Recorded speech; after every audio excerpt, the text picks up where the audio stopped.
আশা করি আপনারা সবাই ভালো আছেন। আল্লাহর রহমতে আমরা অনেক অনেক ভালো আছি। এই তো প্রায় রোজা চলেই যাচ্ছে, রোজা শেষের দিকে। এখন আর অত এনার্জি থাকে না। আজ আমরা ইফতারির জন্য সামান্য কিছু ইফতারি বানাবো। এই তো দেখুন, আমি লুডুসের পকোড়া ভাজবো, খুব ক্রিস্পি আর মচমচে, খেতে খুব সুস্বাদু। সারাদিন রোজা থেকে ডিম দিয়ে কিছু আইটেম করলে আসলে শরীরের পক্ষে অনেক ভালো হয়। এর জন্য আজকে আমি লুডুসের পকোড়া ভাজবো। এর জন্য আমি সব উপকরণ নিয়ে নিতেছি: লুডুস, কাঁচামরিচ, ধনিয়া পাতা, পেঁয়াজ। আসলে সব উপকরণ ময়দা, কর্নফ্লাওয়ার এসব দিয়ে ডিম দিয়ে ভাজলে শরীরের পক্ষে অনেক ভালো। এর জন্য আমরা আজকের ইফতারিতে সামান্য কোনো কিছু থাকবো।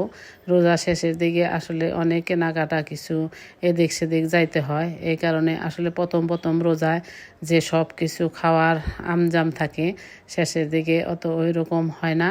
আমার মতো সবারই বোধহয় এইরকমই হয়। টুকিটাকি কিছু দিয়ে ইফতার চালিয়ে নেওয়া, এটাই। আর ইবাদতের মাস, ইবাদত আল্লাহর রহমতের মাস রমজান আবার সামনের বছর আমাদের ভাগ্যে থাকবে কিনা আল্লাহ পাক জানেন। আল্লাহ যেন সবার জীবনে আবার সামনের বছর রমজান এনে দেয়, এটাই সবার জন্য দোয়া করি। আমাদের ভিডিওটি ভালো লাগলে আপনারা লাইক, কমেন্ট, শেয়ার করে দিবেন আর একটি সাবস্ক্রাইব করে দিবেন। আবার নতুন নতুন ভিডিও আসার জন্য আল্লাহ যেন আমাদেরকে তৌফিক দান করে।